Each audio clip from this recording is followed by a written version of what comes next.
ಸಾಕು, ಬದುಕೇ ಸಾಕು ಅಂತ ಅಂದುಕೊಂಡಿದ್ದಂಥ ತಾಯಿ. ನನ್ನಿಂದ ಸಾಧ್ಯ ಇಲ್ಲ ಮಗ ಬದುಕಲಿಕ್ಕೆ, ನಿನ್ನ ಅಪ್ಪನಾಗಿ ಅವರು ನಾವೇನಾದರೂ ತೆಗೆದು ಸಾಯುವ ಅಂತ ಆ ಸ್ಥಿತಿಗೆ ಬಂದಿದ್ದೇನೆ. ಮಧ್ಯದಲ್ಲಿ ತುಂಬ ಫೀಲ್ ಆಗಿದೆ, ಆಗಲಿಕ್ಕಿಲ್ಲ, ಇದು ಬಿಟ್ಟು ಬಿಡುವ ಅಂತ. ನನ್ನ ಮಕ್ಕಳನ್ನು ಗಂಡು ಮಕ್ಕಳಾಗಿ ಕಳಿಸ್ಬೇಕು, ಅವರನ್ನು ಒಳ್ಳೆ ಒಂದು ಸ್ಟೇಜ್ಗೆ ಕೊಂಡೋಗ್ಬೇಕು ಅಂತ ಇದ್ರು.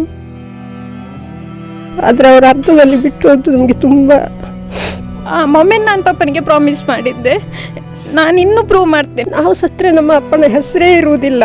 ಎಲ್ಲ ಕೊಟ್ಟ ಅಪ್ಪ ಫೈನಲ್ ಸಕ್ಸಸ್ಗೆ ಆಗುವಾಗಪ್ಪ ಇಲ್ಲ ಅಂತ ಬೇಜಾರಾಗ್ತಾ ಉಂಟು. ಮಂಗಳೂರು ಪದವಿ ಪರೀಕ್ಷೆಯಲ್ಲಿ 3ನೇ ರ್ಯಾಂಕನ್ನು ಪಡೆದಿರುವಂಥ ವಿನ್ಯಾ ರೈ ಅವರು ನಮ್ಮ ಜೊತೆಗಿದ್ದಾರೆ.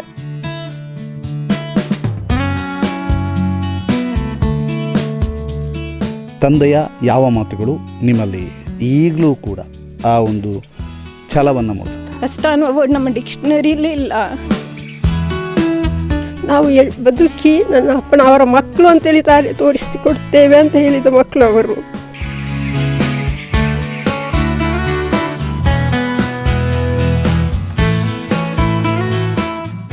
ನನ್ನ ಈ ಸಕ್ಸಸ್ನ ಮೋಸ್ಟ್ ಹ್ಯಾಪಿಯೆಸ್ಟ್ ಪರ್ಸನ್ ಅಪ್ಪನೇ ಆಗ್ತಿದ್ರು.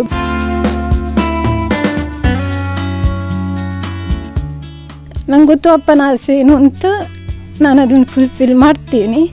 ಪರೀಕ್ಷೆ ಬರೆಯೋದು, ಅಂಕ ಪಡೆಯೋದು ಎಲ್ಲವೂ ಕೂಡ ಸರ್ವೇ ಸಾಮಾನ್ಯ, ರ್ಯಾಂಕ್ ಬರೋವಂಥದ್ದು ಇದೆಲ್ಲ ಆಗ್ತಾ ಇರ್ತದೆ. ಆದರೆ ಮನೆಯಲ್ಲೊಂದು ಆಘಾತ ಎದುರಾಗುತ್ತೆ. ಆಘಾತ ಎದುರಾದ ನಂತರ ಮನೆಯ ಆಧಾರ ಸ್ತಂಭವನ್ನು ಈ ಮನೆಯವರು ಕಳ್ಕೋತಾರೆ.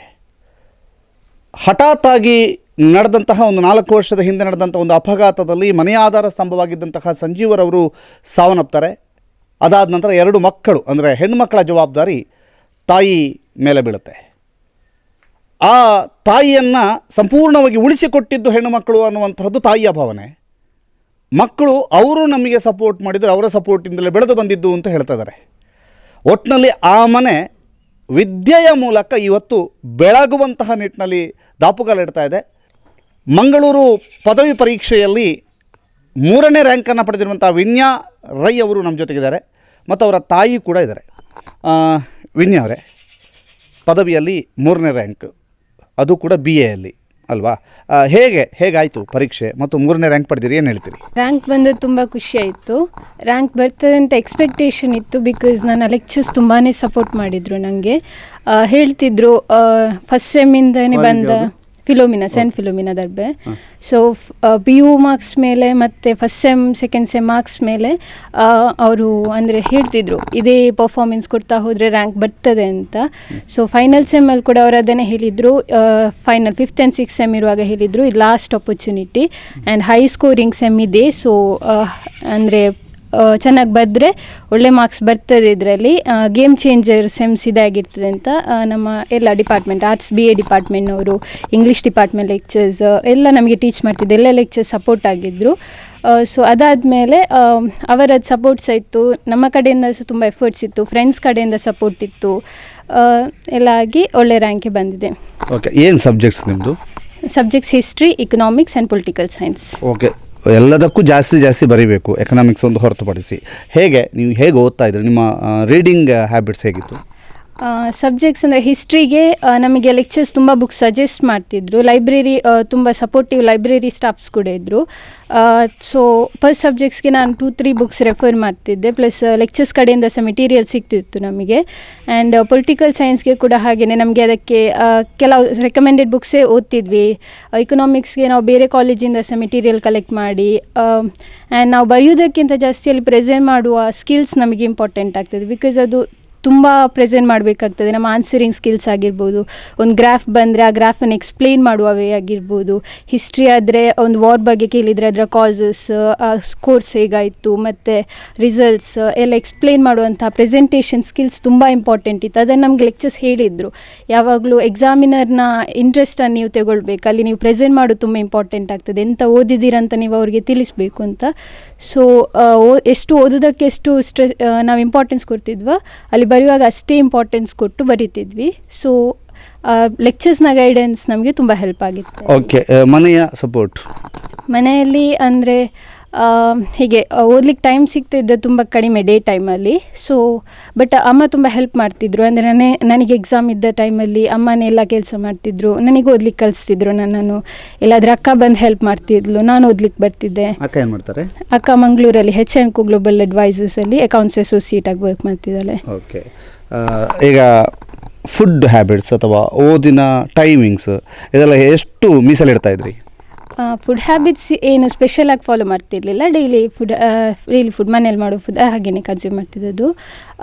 ಓದಲಿಕ್ಕೆ ನಾನು ಡೇ ಟೈಮ್ಗಿಂತ ನಾನು ನೈಟ್ ಓದಲಿಕ್ಕೆ ನನಗೆ ತುಂಬ ಇಂಟ್ರೆಸ್ಟ್. ನಾನು ಬೆಳಗ್ಗೆ ಎದ್ದು ಓದುವ ಹ್ಯಾಬಿಟ್ಸ್ ನನಗಿಲ್ಲ. Night mid night 1 o'clock 2 o'clock ತನಕೆಲ್ಲ ಕೂತು ಓದ್ತಿದ್ದೆ. ಸ್ಪೆಷಲಿ ಇಲ್ಲಿ ನೆಟ್ವರ್ಕ್ ಇಶ್ಯೂ ಉಂಟು ನಮಗೆ ಈ ಏರಿಯಾದಲ್ಲಿ. ಸೊ ಮಿಡ್ ನೈಟ್ ಆದಾಗ ನಮಗೆ ಒಳ್ಳೆ ನೆಟ್ವರ್ಕ್ ಸಿಗ್ತದೆ, ಯಾರು ಮೊಬೈಲ್ ಯೂಸ್ ಮಾಡೋದಿಲ್ಲ ಆ ಟೈಮಲ್ಲಿ. ಸೊ ಹಾಗೆ ನಾನು ಮಿಡ್ ನೈಟ್ ಓದೋದಕ್ಕೆ ತುಂಬ ಪ್ರಿಫರೆನ್ಸ್ ಕೊಡ್ತಿದ್ದೆ. ಸೊ 1 o'clock 2 o'clock ತನಕ ಕೂರ್ತಿದ್ದೆ. ಓಕೆ. ಕೋ-ಕರಿಕ್ಯುಲರ್ ಆ್ಯಕ್ಟಿವಿಟೀಸ್? ಕೋ-ಕರಿಕ್ಯುಲರ್ ನಾನು ಅಂದರೆ ಮೊದಲು ಕರಾಟೆಯಲ್ಲಿ ಆ್ಯಕ್ಟಿವ್ ಇದ್ದೆ. ಕರಾಟೆ ಬ್ಲ್ಯಾಕ್ ಬೆಲ್ಟ್ ಹೋಲ್ಡರ್ ನಾನು. ಅಕ್ಕ ಸಹ karate black belt holder. So ಆದರೆ ಅದಾದಮೇಲೆ ನಾನು ಹಾಸ್ಟೆಲ್ಗೆ ಹೋದೆ PU ಅಲ್ಲಿ. ಸೊ ಕಂಟಿನ್ಯೂ ಮಾಡಲಿಕ್ಕೆ ಆಗಲಿಲ್ಲ. ಡಿಗ್ರಿಯಲ್ಲಿದ್ದಾಗ ಕೆಲವು ಸಪೋರ್ಟಿಂದ ಒಂದು ಕಾಂಪಿಟೇಷನ್ ಅಟೆಂಡ್ ಮಾಡಿದ್ದೆ. ಸೊ ಬೇರೆ ಕೋ-ಕರಿಕ್ಯುಲರ್ ಇಲ್ಲ, ಕರಾಟೆ. ಕರಾಟೆ ನಿಮ್ಮಲ್ಲಿ ಏನಾದರೂ ಕಾನ್ಸಂಟ್ರೇಷನನ್ನು ಹೆಚ್ಚಿಸುವಂಥ ನಿಟ್ಟಿನಲ್ಲಿ ಹೆಲ್ಪ್ ಮಾಡಿದೆಯಾ? ಕಾನ್ಸಂಟ್ರೇಷನ್ ಅಲ್ಲ, ಕಾನ್ಫಿಡೆನ್ಸ್ ತುಂಬಾ ಬೂಸ್ಟ್ ಮಾಡಿತ್ತು. ಬಿಕಾಸ್ ನಾವಲ್ಲಿ ಪಾರ್ಟಿಸಿಪೇಟ್ ಮಾಡುವಾಗ ನಾವಲ್ಲಿ ಕಲ್ತಿದ್ವಿ, ತುಂಬ ಸೋತು ಆಮೇಲೆ ಪ್ರೈಸ್ ಬರೋದು ಅಂತ ಕಲ್ತಿದ್ವಿ. ಸೊ ಕಾನ್ಫಿಡೆನ್ಸ್ಗೆ ಕರಾಟೆಯಿಂದ ತುಂಬಾ ಹೆಲ್ಪ್ ಆಗಿದೆ. ಫ್ಯಾಮಿಲಿ ಮ್ಯಾಟರ್ ಮಾತಾಡಬೇಕು, ಅದಕ್ಕಿಂತ ಮೊದಲು ತಾಯಿ ಹತ್ರ ಕೇಳಬೇಕು. ಅಮ್ಮ, ರ್ಯಾಂಕ್ ಬಂದಿದೆ, ಅದು ಕೂಡ ಯೂನಿವರ್ಸಿಟಿಯಲ್ಲಿ 3ನೇ ರ್ಯಾಂಕ್. ಮಕ್ಕಳು ಕರಾಟೆ ಮಾಡಿಕೊಂಡು ಬ್ಲ್ಯಾಕ್ ಬೆಲ್ಟ್ ಹೋಲ್ಡರ್ಸ್, ಇಬ್ಬರೂ ಕೂಡ ಹೆಣ್ಮಕ್ಳು. ಈ ವಿನ್ಯ ಸಾಧನೆ ಬಗ್ಗೆ ಏನು ಹೇಳ್ತೀರಿ? ವಿನ್ಯನ ಸಾಧನೆ ಬಗ್ಗೆ ತುಂಬ ಹೆಮ್ಮೆ ಉಂಟು. ಅದೇ ಅವರಿಗೆ ಓದಲಿಕ್ಕೆ ಅವರ ಅಪ್ಪ ಇರುವಾಗ ಅವರಿಗೆಲ್ಲ ಸಪೋರ್ಟ್ ಮಾಡ್ತಿದ್ದರು. ನನ್ನ ಮಕ್ಕಳನ್ನು ಗಂಡು ಮಕ್ಕಳಾಗಿ ಕಲಿಸಬೇಕು, ಅವರನ್ನು ಒಳ್ಳೆ ಒಂದು ಸ್ಟೇಜ್ಗೆ ಕೊಂಡು ಹೋಗಬೇಕು ಅಂತ ಇದ್ದರು. ಅದು ನನ್ನಿಂದ ಆಗಲಿಕ್ಕಿಲ್ಲ ಅಂಥೇಳಿ ನಾನು ಅವರಲ್ಲಿ ಹೇಳಿದೆ, ನನ್ನಿಂದ ಸಾಧ್ಯ ಇಲ್ಲ ಮಗ ಬದುಕಲಿಕ್ಕೆ, ನಿನ್ನ ಅಪ್ಪನಾಗೆ ಅವರು ಹಾಗೆ ಮಾಡಲಿಕ್ಕೆ ಸಾಧ್ಯ ಇಲ್ಲ ಅಂತ ಹೇಳ್ತಿದ್ದೆ. ಆಗ ಅವರು ತೋರಿಸ್ಬೇಕಮ್ಮ, ಸಾಧಿಸಿ ತೋರಿಸಬೇಕು, ನಮಗೆ ನಾವು ಕಲಿತೇವೆ, ನೀವು ಸಪೋರ್ಟ್ ಕೊಟ್ಟರೆ, ನೀವು ಇದ್ದೀರಿ ಅಂತೇಳಿ ಸಪೋರ್ಟ್ ಕೊಟ್ಟರೆ ಸಾಕಂತ ಹೇಳಿ ನಮಗೆ ಕೋಳಿ ಫಾರ್ಮ್ ಮಾತ್ರ ಇರುವುದು. ನನ್ನೊಟ್ಟಿಗೆ ದುಡಿದ 2 ಮಕ್ಕಳು ನನ್ನೊಂದಿಗೆ ಬಂದು ಕೋಳಿ ಫಾರ್ಮ್ ಕೆಲಸ ಎಲ್ಲ ಮಾಡಿ, ರಾತ್ರಿ ನೀವು ಹೋಗಿ ನಾನು ಮಲಗುವಾಗ ಅವರು ಓದಿ 1-2 ಗಂಟೆ ತನಕ ಓದಿ. 2 ಮಕ್ಕಳು, ಅವಳೊಂದು 3 ಗಂಟೆವರೆಗೆ ಓದಿದ್ರು, ಓದಿ ಅವರೇ ಕಲಿತದ್ದು. ಅವರಿಗೆ ಏನಾಯಿತು ಅಂದರೆ ಅಪಘಾತ ಆಗಿ ಎಷ್ಟು ವರ್ಷ ಆಯಿತು? 4 ವರ್ಷ ಆಯಿತು, ಮೊನ್ನೆ ಮಾರ್ಚಿಗೆ. 4 ವರ್ಷ. ಓಕೆ. ಅವರು ಇದ್ದಾಗ ಮಕ್ಕಳನ್ನು ಕರಾಟೆಗೆಲ್ಲ ಸೇರಿಸಿದ್ದು ಅವರು 1 ವರ್ಷ ಮಕ್ಕಳಿರುವಾಗ ಅವರು ಅಂಗನವಾಡಿಗೆ ಎತ್ತಿಕೊಂಡು, ನಾನೇನು ಅವರಿಗೆ ಸಪೋರ್ಟ್ ಮಾಡಿರಲಿಲ್ಲ. ನನ್ನ ಮಕ್ಕಳು ಅಂತೇಳಿ, ನನ್ನ ಹೆಣ್ಣು ಮಕ್ಕಳಾದರೂ ನಾನು ಗಂಡು ಮಕ್ಕಳಾಗಿ ತೋರಿಸ್ತೀನಿ, ಅವರನ್ನು ಕಲಿಸಿ ಇಲ್ಲಿಗೆ ತೋರಿಸ್ತೀನಿ ಅಂತ ಹೇಳಿ ಹಠ ಹಿಡ್ತಿದ್ರು. ಆದರೆ ಅವರು ಅರ್ಧದಲ್ಲಿ ಬಿಟ್ಟು ಹೋದ್ದು ನಮಗೆ ತುಂಬ ಈಗ ಆಯ್ತಲ್ಲ ಅಂತ. ಅವರು ಇದ್ದರೆ ಎಲ್ಲಿಗೋ ಕರ್ಕೊಂಡು ಹೋಗ್ತಿದ್ರು ಅವರನ್ನು. ಈಗ ಅವರಿಲ್ಲ. ಅವ್ರದ್ದು ಕನಸನ್ನು ಈಡೇರಿಸುವಂಥ ನಿಟ್ಟಿನಲ್ಲಿ ಮಕ್ಕಳು ಒಂದು ದೊಡ್ಡ ಹೆಜ್ಜೆಯನ್ನು ಮುಂದಿಟ್ಟಿದ್ದಾರೆ ಅಲ್ವಾ? ಅವರ ಅಪ್ಪನ ಕನಸನ್ನು ನನಸು ಮಾಡಿ ಅಂತ ಮಾತ್ರ ನನ್ನ ಆಸೆ. ನನ್ನ ಆಸೆ ಇಲ್ಲ, ನನ್ನ ಮೇಲಿನ ಏನೂ ಆಸೆ ಇಲ್ಲ. ನನಗೆ ನನ್ನ ಮಕ್ಕಳನ್ನು ಅಪ್ಪ ಹೇಳಿದಂಥ ಆ ಕನಸನ್ನು ನನಸು ಮಾಡಿಸಬೇಕು. ಅದಕ್ಕೆ ನನಗೆ ಎಷ್ಟು ಕಷ್ಟ ಆದರೂ ನಾನು ಪ್ರಯತ್ನ ಪಡ್ತೇನೆ ಅಂತೇಳಿ ಬದುಕಿದ್ದೇನೆ ಅಷ್ಟೇ. ಒಂದು ಮಾತು ನಾವು ಬಂದ ಕೂಡಲೇ ಹೇಳಿದ್ರಿ, ನಾನು ಬದುಕಿದ್ದಲ್ಲ, ಮಕ್ಕಳು ನನ್ನನ್ನು ಬದುಕಿಸಿದ್ದು ಅಂತ. ನನಗೆ ಸಪೋರ್ಟ್ ಕೊಟ್ಟದ್ದು ಅವರು. ನಾನು ಅವತ್ತು ಅವರಿಗೆ ಈಗ ಆದಾಗಲೇ ನನ್ನಿಂದ ಬದುಕಲಿಕ್ಕೆ ಸಾಧ್ಯ ಇಲ್ಲ ಮಗ, ನಾವೇನಾದರೂ ತೆಗೆದು ಸಾಯುವ ಅಂತ ಆ ಸ್ಥಿತಿಗೆ ಬಂದಿದ್ದೇನೆ. ಬರುವಾಗ ನನ್ನ ಮಕ್ಕಳು ಹೇಳಿದ್ರು, ಅಲ್ಲಮ್ಮ ನನ್ನ ಅಪ್ಪ, ನಾವು ಸತ್ತರೆ ನಮ್ಮ ಅಪ್ಪನ ಹೆಸರೇ ಇರುವುದಿಲ್ಲ, ನಮಗೆ ಯಾರು ಇಲ್ಲಿ ಇದ್ರಂತಲೇ ಏನು ಪ್ರೂಫ್ ಇಲ್ಲಿರುವುದಿಲ್ಲಮ್ಮ, ನಾವು ಬದುಕಿ ನನ್ನ ಅಪ್ಪನ ಅವರ ಮಕ್ಕಳು ಅಂತೇಳಿ ತೋರಿಸಿ ಕೊಡ್ತೇವೆ ಅಂತ ಹೇಳಿದ ಮಕ್ಕಳು ಅವರು. ಮತ್ತು ನನಗೆ ಹೆಜ್ಜೆ ಇಟ್ಟಿದ್ದಾರೆ, ಮಾಡ್ತಾರೆ, ತುಂಬ ಖುಷಿ ಆಗ್ತುಂಟು. ನನ್ನ ದೊಡ್ಡ ಮಗಳು ಹಾಗೆ ಏನೋ ಒಂದು ಹಠ, ಅಪ್ಪನಂತೆ ಇಬ್ಬರಿಗೂ ಹಠ ಇದೆ, ಬದುಕಬೇಕು, ಕಲಿಬೇಕು, ಏನಾದರೂ ಒಂದು ಸಾಧಿಸಬೇಕು ಅಂತ. ಅವರು ತುಂಬ ಹಠವಾದಿ, ಏನು ಬರಿಗೈಯಲ್ಲಿ ಬಂದು ಇಷ್ಟೆಲ್ಲ ದುಡ್ದೇ ಮಾಡಿದ್ದ, ಅಷ್ಟೊಂದು ಹಠವಾದಿಯಾಗಿದ್ದರು. ಆ ಹಠ ನನ್ನ ಮಕ್ಕಳಲ್ಲಿದ್ದ ತುಂಬ ಖುಷಿ ಉಂಟು. ವಿನ್ಯ, ತಂದೆಯ ಯಾವ ಮಾತುಗಳು ನಿಮ್ಮಲ್ಲಿ ಈಗಲೂ ಕೂಡ ಆ ಒಂದು ಛಲವನ್ನು ಮೂಡಿಸುತ್ತೆ? ಅಂದರೆ ಅಪ್ಪ ಯಾವಾಗಲೂ ಹೇಳ್ತಿದ್ದದನ್ನೇ, ಹಠ ಬೇಕು ನಮಗೆ ಆಗುದೇ. ನಾನು ನೋಡಿದ್ದ ಅಪ್ಪ ಹಾಗೆ ಇದ್ದರು, ಯಾವಾಗಲೂ ಬಿಟ್ಟು ಕೊಡ್ತಿರ್ಲಿಲ್ಲ. ನಿದ್ದೆ ಇಲ್ದಿದ್ರೂ ತೊಂದರೆ ಇಲ್ಲ, ಎಂತ ನಮ್ಮ ಕೆಲಸ ನಮಗೆ ಇಂಪಾರ್ಟೆಂಟ್, ನಮಗೆ ಕೆಲಸ ಕೊಟ್ಟವ್ರಿಗೆ ಯಾವತ್ತು ಮೋಸ ಮಾಡಬಾರ್ದು, ನಿಯತ್ತಾಗಿರಬೇಕು, ಸತ್ಯ ಹೇಳಬೇಕು, ಸುಳ್ಳು ಹೇಳಬಾರ್ದು, ಅಂಥದ್ದನ್ನೇ ಹೇಳ್ಕೊಡ್ತಿದ್ರು. ಅವ್ರಿಗೆ ತುಂಬ ಜನ ಬೇಜಾರು ಮಾಡಿದ್ರು, ಅವ್ರ ಜೊತೆ ಯಾರೂ ಇಲ್ಲದಾಗ ಸಹ ಅವ್ರು ಅದನ್ನೇ ಹೇಳಿದ್ದು, ಅವ್ರು ಮಾಡಿದ್ದು ಅವ್ರು ತಿಂತಾರೆ, ದೇವರಿದ್ದಾರೆ, ನಮ್ಮ ಕೆಲಸ ನಾವು ಮಾಡುವ ಅಂತ. ಅದೇ ನನಗೆ ಇನ್ಸ್ಪಿರೇಷನ್. ಅಪ್ಪ ಇಲ್ಲದೆ 4 ವರ್ಷ. ಈ 4 ವರ್ಷದಲ್ಲಿ ನಿಮ್ಮ ಓದಿಗಾಗಲಿ ಅಥವಾ ನಿಮ್ಮ ಒಂದು ಕಾನ್ಸಂಟ್ರೇಷನಿಗಾಗಲಿ ಅಥವಾ ನಿಮ್ಮ ಶೈಕ್ಷಣಿಕ ಅಧ್ಯಯನಕ್ಕಾಗಿ ತೊಂದರೆಯಾಗಿದ್ದು? ತೊಂದರೆ ಅಂತ ಆಗಲಿಲ್ಲ. ಅಪ್ಪ ಇಲ್ಲ ಅಂತ ಒಂದು ಬೇಸರ ಬಿಟ್ಟರೆ ಮೆಂಟಲ್ ಸಪೋರ್ಟ್ ಮಿಸ್ ಆಗಿದೆ ನನಗೆ, ಹೌದು. ಆದರೆ ಅಪ್ಪನ ವರ್ಡ್ಸ್, ಅಪ್ಪ ಕೊಡ್ತಿದ್ದ ಸಪೋರ್ಟ್ ನಂಗೆ ನೆನಪಿದೆ. ಅದು ನಂಗೆ ಗೊತ್ತು ಅಪ್ಪನ ಆಸೆ ಏನು ಅಂತ, ನಾನು ಅದನ್ನು ಫುಲ್ಫಿಲ್ ಮಾಡ್ತೀನಿ. ಆ್ಯಂಡ್ ತುಂಬ ಜನ ಹೀಟರ್ಸ್ ಇದ್ದರು ಅಪ್ಪನಿಗೆ, ತುಂಬ ಕಷ್ಟ ಕೊಟ್ಟಿದ್ದಾರೆ. ಅಪ್ಪನಿಗೆ ಆಸೆ ಇತ್ತು ಅವರು ಅಗೇನ್ಸ್ಟ್ ಆಗಿ ನಿಲ್ಲಬೇಕು, ಅವರೇ ಅವ್ರಿಗೆ ರಿಯಲೈಸ್ ಆಗುವ ಹಾಗೆ ಬದುಕಬೇಕು ಅಂತ. ಸೊ ಆ ಚಾಲೆಂಜ್ ನಮಗೆ ಕೊಟ್ಟಿದ್ದಾರೆ ಅಪ್ಪ, ಅದನ್ನು ಫುಲ್ಫಿಲ್ ಮಾಡಿದರೆ ನನ್ನ ಲೈಫ್ ಸಕ್ಸಸ್. ಈಗ ಲೈಫ್ ಸಕ್ಸಸ್ಸಿನ ಮ್ಯಾಟ್ರಲ್ಲಿ ನೀವೊಂದು ಗ್ರೇಟ್ ಸಕ್ಸಸ್ಸನ್ನು ಈಗಾಗಲೇ ಪಡೆದಿರಿ. 3ನೇ ರ್ಯಾಂಕ್ ಅಂತ ಹೇಳಿದರೆ ತಮಾಷೆ ಅಲ್ಲ, 3ನೇ ರ್ಯಾಂಕ್ ಪಡೆದಿರಿ. ಅಪ್ಪನನ್ನು ಎಷ್ಟು ನೆನೆಸ್ಕೊಳ್ತೀರಿ? ಅಪ್ಪ ನನಗೆ 3ನೇ ರ್ಯಾಂಕ್ ಬಂದಿದೆ ಅಂತಂದಾಗ ನನ್ನ ಈ ಸಕ್ಸಸ್ನ ಮೋಸ್ಟ್ ಹ್ಯಾಪಿಯೆಸ್ಟ್ ಪರ್ಸನ್ ಅಪ್ಪನೇ ಆಗ್ತಿದ್ರು. ಬಿಕಾಸ್ ಇದಕ್ಕೆ ಬೇಕಾಗಿದ್ದೆಲ್ಲ ಸಪೋರ್ಟ್, ನನ್ನ ಫೌಂಡೇಶನನ್ನು ಸ್ಟ್ರಾಂಗ್ ಮಾಡಿಟ್ಟವರಪ್ಪ. ಸಣ್ಣದ್ರಿಂದನೇ ಒಂದು ಬೆಸ್ಟ್ ಎಜುಕೇಷನ್, ಬೆಸ್ಟ್ ಪ್ಲ್ಯಾಟ್ಫಾರ್ಮ್ ಎಲ್ಲ ಕೊಟ್ಟಿದ್ದಾರೆ ನನಗೆ. ಯಾವುದು ಇಲ್ಲ ಅಂತ ಆಗಲಿಲ್ಲ. ಎಜುಕೇಷನ್ ಅಂತ ಬಂದಾಗಲೂ ಪ್ರೈಮರಿಯಿಂದನೇ ಒಂದು ಇಂಗ್ಲೀಷ್ ಮೀಡಿಯಮ್ ಸ್ಕೂಲಲ್ಲಿ ಕಲಿತೆ.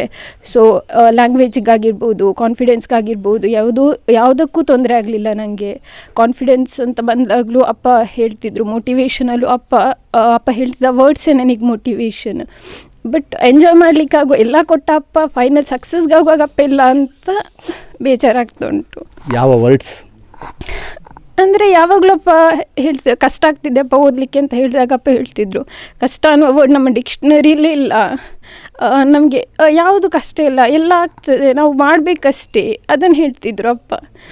ಆ್ಯಂಡ್ ಅಪ್ಪ ಮಾಡ್ತಿದ್ದ ವೇ ನನಗೆ ಇಷ್ಟ. ಬಿಕಾಸ್ ಒಂದು ಸಣ್ಣ ಟೈಮ್ ಸ್ಪ್ಯಾನ್ 10 ಇಯರ್ಸಲ್ಲಿ ಅಪ್ಪ ಇಷ್ಟು ದೊಡ್ಡ ಒಂದು ಪ್ಲೇಸ್ ಕ್ರಿಯೇಟ್ ಮಾಡಿದ್ದಾರೆ. ಹೇಗೋ ಇದ್ದ ಪ್ಲೇಸನ್ನು ಹೇಗೋ ಮಾಡಿದ್ದಾರೆ, ಪ್ರತಿಯೊಂದು ಪಾಪ ಅರ್ನ್ ಮಾಡಿದ್ದದು. ಸೊ ನಾನು ನೋಡಿದ್ದೇನೆ ಅದನ್ನು. So he is my only inspiration. ಅದಕ್ಕೆ ಓನ್ಲಿ ಇನ್ಸ್ಪಿರೇಷನ್. ಅಪ್ಪನ ಸಾವಾದಂಥ ಸಂದರ್ಭದಲ್ಲಿ ಅದಾದ ನಂತರ ಅಮ್ಮ ಒಂದಷ್ಟು ಮಾತುಗಳನ್ನು ಬೇಡ, ಸಾಕು, ಬದುಕೆ ಬೇಡ ಅಂತ ನಿರ್ಧರಿಸಿದ್ದೆ ಅಂತ ನಮ್ಮ ಹತ್ರ ಹೇಳಿದರು. ಅಂಥ ಸಂದರ್ಭದಲ್ಲಿ ಅಮ್ಮನಿಗೆ ಧೈರ್ಯವಾಗಿ ನೀವು ಮತ್ತು ಅಕ್ಕ ನಿಂತದ್ದು, ಇದು ಬಹಳಷ್ಟು ಜನಕ್ಕೆ ಇನ್ಸ್ಪಿರೇಷನ್ ಆಗುವಂಥ ಕತೆ. ಏನು ಹೇಳ್ತೀರಿ? ಹೇಗೆ ನಿಂತ್ರಿ ಅಮ್ಮನ ಜೊತೆ? ಅಂದರೆ ನಾವು ನೋಡಿದ್ವಿ, ತುಂಬ ಸಣ್ಣ ಮಕ್ಕಳೇನಾಗಿರಲಿಲ್ಲ ಆಗ, ನಾನು ಸೆಕೆಂಡ್ PU ಅಲ್ಲಿದ್ದೆ. ನಂಗೆ ನೆನ್ಪುಂಟು, ಆ ದಿನವೇ ಅಮ್ಮ ಹೇಳಿದರು, ಇನ್ನಪ್ಪನ ದೊಡ್ಡ ಕನಸು ನಮ್ಮಿಂದ ಆಗಲಿಕ್ಕಿಲ್ಲ, ಬಿಟ್ಟು ಬಿಡುವ ಅಂತ. ಬಟ್ ನಾನು ಆ ದಿನವೇ ಮೊಮೆಂಟ್ ನಾನು ಪಪ್ಪನಿಗೆ ಪ್ರಾಮಿಸ್ ಮಾಡಿದ್ದೆ, ನಾನು ಇನ್ನೂ ಪ್ರೂವ್ ಮಾಡ್ತೇನೆ. ಇಷ್ಟು ದಿನ ನನ್ನಲ್ಲಿದ್ದ ಚಾಲೆಂಜ್ ಬೇರೆ, ಇನ್ನೂ ಬರುವ ಚಾಲೆಂಜ್ ಬೇರೆ, ನಾನು ಪ್ರೂವ್ ಮಾಡ್ತೇನೆ. ನಿಮ್ಮ ಹೆಸರು ಹೋಗಬೇಕು ಅಂತ ಎಷ್ಟೋ ಜನ ಪ್ರಯತ್ನ ಪಟ್ಟರು, ನಿಮ್ಮ ಮಗಳು ಅಂತ ನಾನು ಗುರುತಿಸ್ತೇನೆ ಊರಲ್ಲಿ ಅಂತ ಅವತ್ತು ನಾನು ಪ್ರಾಮಿಸ್ ತಗೊಂಡದ್ದು. ಈ ಡಿಗ್ರಿಯಲ್ಲಿ ನನಗೆ ಸಿಕ್ಕ ದೊಡ್ಡ ಸಪೋರ್ಟ್ ಅಂದರೆ ಅದು ನನ್ನ ಕಾಲೇಜ್. ನಾನು ಅಂದರೆ ನನಗೆ ಯಶಸ್ ಅನ್ನೋ ಒಂದು ಕೋಚಿಂಗ್ ಸೆಂಟರಲ್ಲಿ ನಾನು ಕಲಿತಿದ್ದೆ.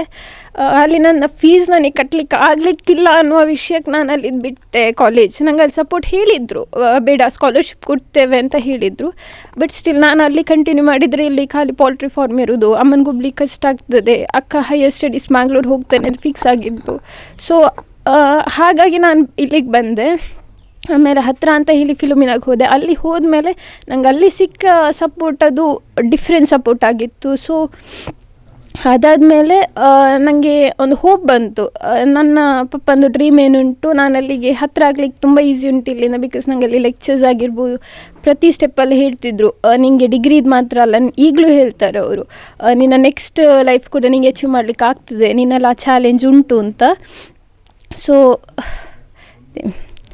ಅಮ್ಮ ಅವತ್ತು ಅಮ್ಮ ಒಂದು ಮಾತು ಹೇಳಿದರು ನಮ್ಮ ಜೊತೆ ಮಾತಾಡುವಾಗ, ನಾನು ಬದುಕಿದ್ದೇ ಮಕ್ಕಳಿಂದ, ನಾನು ಏನೋ ಒಂದು ಬೇರೆ ನಿರ್ಧಾರ ಮಾಡುವಂತಹ ಧಾವಂತದಲ್ಲಿದ್ದೆ ಅಂತ.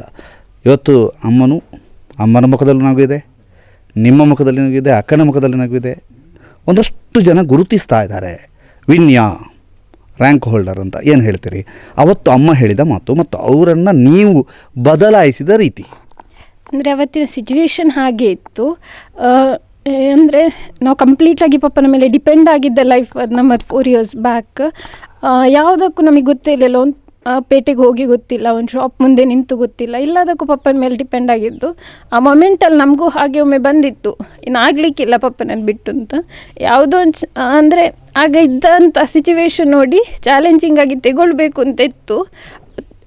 ಮಧ್ಯದಲ್ಲಿ ತುಂಬ ಫೀಲ್ ಆಗಿದೆ, ಆಗಲಿಕ್ಕಿಲ್ಲ ಇದು ಬಿಟ್ಟು ಬಿಡುವ ಅಂತ. ಆದರೂ ಸಿಕ್ಕಂಥ ಸಪೋರ್ಟಿಂದ ಟ್ರೈ ಮಾಡಿದೆ, ದೊಡ್ಡ ಸಕ್ಸಸ್ ಸಿಕ್ಕಿದೆ. ಈ ಸಿಚುವೇಶನ್ಗೆ ಖುಷಿ ಆಗ್ತುಂಟು. ಈಗ ಎಂಥ ದೊಡ್ಡ ಆಘಾತ ಬಂದರೂ ಕೂಡ ನಾವು ನಮ್ಮ ಪ್ರಯತ್ನವನ್ನು ಬಿಡಬಾರ್ದು ಅನ್ನೋದಕ್ಕೆ ನೀವೊಂದು ಉದಾಹರಣೆ ಆಗಿದ್ದೀರಿ. ಬಹಳ ಮೆಚ್ಚಬೇಕಾದಂಥದ್ದು ಏನು ಅಂತಂದರೆ, ಈ ಮನೆಗೆ ಇದ್ದಂಥ ಆಧಾರ ಸ್ತಂಭ ಸಂಜೀವರವರು. ಅವರು ಒಬ್ಬರೇ ಇಲ್ಲಿ ಗಂಡಸಾಗಿ ದುಡಿತಾ ಎಲ್ಲವನ್ನೂ ಕೂಡ ಸಪೋರ್ಟ್ ಮಾಡ್ತಾಯಿದ್ರು. ಇಬ್ಬರು ಹೆಣ್ಣುಮಕ್ಕಳು, ಆದರೆ ಇವತ್ತು ಆ ಹೆಣ್ಣುಮಕ್ಕಳು ಗಂಡು ಮಕ್ಕಳನ್ನು ಮೀರಿಸುವ ರೀತಿಯಲ್ಲಿ ಸಾಧನೆಯನ್ನು ಮಾಡ್ತಾ ಇದ್ದಾರೆ. ಇದು ಆ ಮನೆಯವರಿಗೂ ಕೂಡ ಖುಷಿ ಇದೆ. ಜೊತೆಗೆ ಎಲ್ಲವೂ ಕೂಡ ಒಂದು ಗಟ್ಟಿತನ ಬೇಕು ಅನ್ನೋ ಕಾರಣಕ್ಕಾಗಿ ಇಲ್ಲಿ ಅವರಿಗೆ ಒಂದು ಕರಾಟೆಯನ್ನು ಕಲಿಸಿದಿರ್ಬೋದು, ಎಲ್ಲವನ್ನು ಕೂಡ ಅವರಿಗೆ ಸಪೋರ್ಟಿವ್ ಆಗಿ ಅವರು ಮಾಡಿದ್ದಾರೆ ಅನ್ನೋಂಥದ್ದು. ಈಗ ಆ ತಾಯಿ ಕೋಳಿ ಫಾರ್ಮನ್ನು ನಡೆಸ್ತಾ ಇದ್ದಾರೆ. ಆ ಕೋಳಿ ಫಾರ್ಮಲ್ಲಿ ಮಕ್ಕಳು ಏನು ಮಾಡ್ತಾರೆ ಅಂತ ಸ್ವಲ್ಪ ಕೇಳೋ. ಇವ್ರು ಏನಾದರೂ ಮಾಡ್ತಾರೆ ಕೆಲಸ? ಅವರೇ ಮಾಡುವುದು, ಅವರೇ ಕೆಲಸ ಮಾಡಿ ಈಗ ಬಂದದ್ದಷ್ಟೇ ಸರ್. ಈಗ ಬಂದು ಈಗ ಇಂದು ಡ್ರೆಸ್ ಚೇಂಜ್ ಮಾಡಿದ್ದು. ಎಂತೆಲ್ಲ ಮಾಡ್ತಾರೆ? ಎಂತ ಕೋಳಿ ಫಾರ್ಮಲ್ಲಿ ಬೆಳಿಗ್ಗೆ ಪಾತ್ರೆ ತೊಳಿಬೇಕು, ನೀರು ಇಡಬೇಕು ಅದಕ್ಕೆ, ಮತ್ತು ರಾತ್ರಿ ಚಿಪ್ಪು ಇದು ಹಾಕಬೇಕು, ಎಲ್ಲ ಕೆಲಸ ಅವರೇ ಮಾಡುವುದು, ಅವರೇ ಮಾಡಿ. ಈಗ ಹೇಗೆ ಕೋಳಿ ಫಾರ್ಮ್ ಹೇಗಾಗ್ತುಂಟು? ಕಷ್ಟ ಆಗ್ತಿತ್ತು ಮೊದಲು, ಈಗ ಅಭ್ಯಾಸ ಆಗಿದೆ. ಅಂದರೆ ಅದು ಬಿಟ್ಟರೆ ನಮಗೆ ಬೇರೆ ಸೋರ್ಸ್ ಇಲ್ಲ. ಪಪ್ಪಂದು ಒಂದು ಡ್ರೀಮ್ ಇತ್ತು, ಅವ್ರ ಮಕ್ಕಳನ್ನು ಅಂದರೆ ತುಂಬ ಓದಿಸಬೇಕು, ಯಾರು ಮಾಡದಿರುವಂಥ ಅಚೀವ್ಮೆಂಟ್ ಅವ್ರ ಕೈಯಲ್ಲಿ ಮಾಡಬೇಕು ಅಂತ. ಅಂದರೆ ಊರಲ್ಲಿ ಒಂದು ರೆಕಾಗ್ನೈಸೇಷನ್ ಬರಬೇಕು. ಯಾವಾಗಲೂ ಹೇಳ್ತಿದ್ದದೇ, ಯಾರು ಹೋಗದಿರೋ ಪೊಸಿಷನಿಗೆ ನೀವು ಹೋಗಿ ಅಂತ. ಈಗ ರಿಯಲೈಸ್ ಆಗಿದೆ, ಅದು ಬಿಟ್ಟರೆ ನಮಗೆ ಬೇರೆ ದಾರಿನೇ ಇಲ್ಲ ಅಚೀವ್ಮೆಂಟ್ ಮಾಡಲಿಕ್ಕೆ. ಕಷ್ಟ ಆದರೂ ಮಾಡಬೇಕಾಗ್ತದೆ. ಈಗ ಅಭ್ಯಾಸ ಆಗಿದೆ ಎಲ್ಲ. ಈಗ ಅಭ್ಯಾಸ ಆಗಿದೆ. ಕೋಳಿಗಳ ಜೊತೆಗೆ ಸಂಬಂಧ ಒಳ್ಳೆದುಂಟು. ಹೇಳಿ. ನಮಗೆ ಇಡೀ ಸಪೋರ್ಟ್ ಮಾಡಿದ್ದು ನೆರೆಕರೆಯವರು, ಸಂಬಂಧದವರು ಯಾರಿಲ್ಲ. ನನ್ನ ತಮ್ಮನವರು ದೂರದಿಂದ ಬರುವುದಷ್ಟೇ, ಒಮ್ಮೆ ಬರ್ತಾರೆ, ಸ್ವಲ್ಪ ಕೆಲಸ. ಅವರು ಇರುವುದು ಕೇರಳ ಕುಂಬ್ಳೆಯಲ್ಲಿ, ಅವರು ಒಮ್ಮೆ ಬರ್ತಾರೆ ಹೋಗ್ತಾರೆ.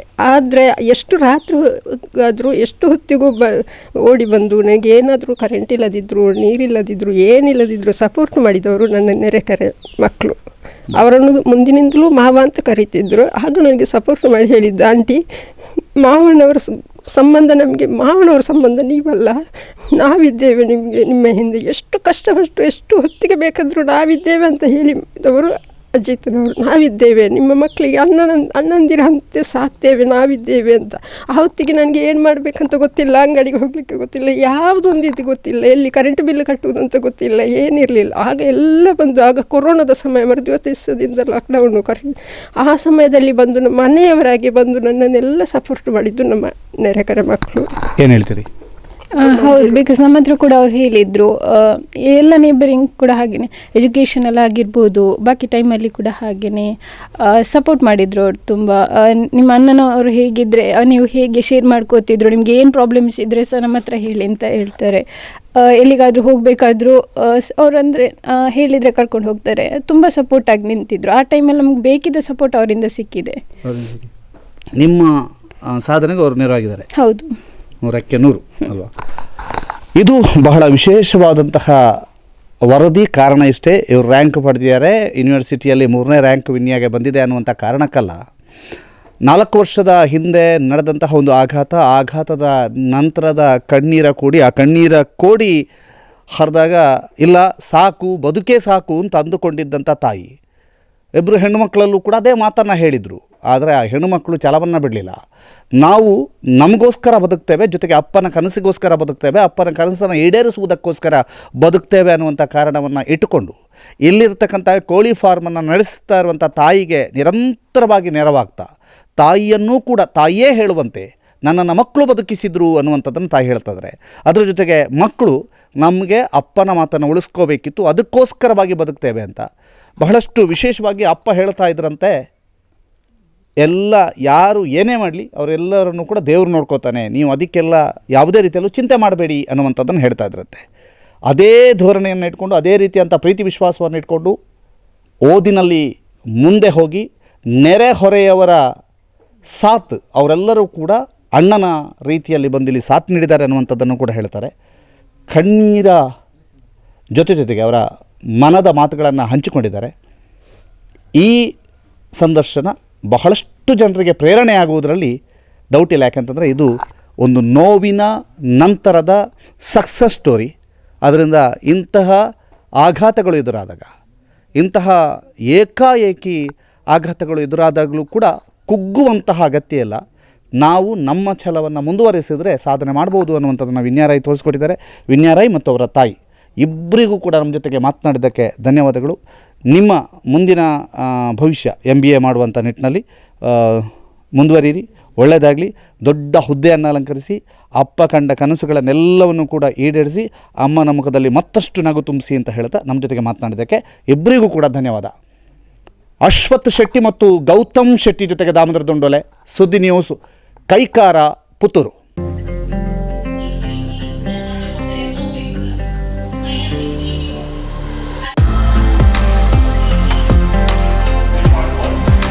ವಿವೇಕಾನಂದ ಪದವಿ ಪೂರ್ವ ಕಾಲೇಜು ಪುತ್ತೂರು ಸಂಸ್ಕಾರಯುತ ಶಿಕ್ಷಣ ನೀಡುತ್ತಿರುವ ಪುತ್ತೂರಿನ ಏಕೈಕ ವಿದ್ಯಾಸಂಸ್ಥೆ.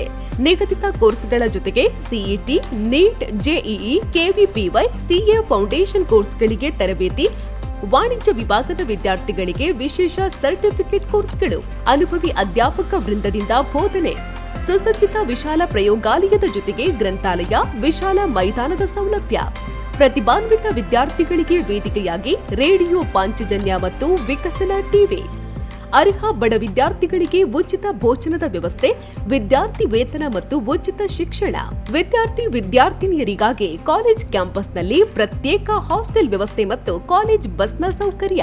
ನಮ್ಮಲ್ಲಿ ಲಭ್ಯವಿರುವ ಕೋರ್ಸ್ಗಳು: ವಿಜ್ಞಾನ ವಿಭಾಗ, PCMB, PCMC, PCMS, PCMA, ವಾಣಿಜ್ಯ ವಿಭಾಗ, SCBA, SCBA, ECBA, ಕಲಾ ವಿಭಾಗ, HEPS.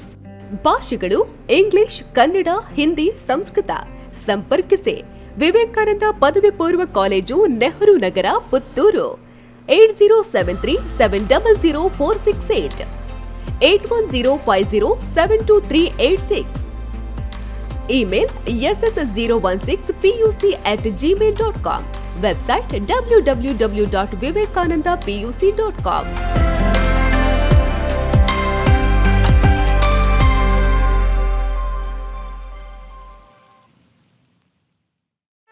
ಸುದ್ದಿ ಚಾನಲ್, ಕ್ಷಣ ಕ್ಷಣದ ಸುದ್ದಿಗಾಗಿ.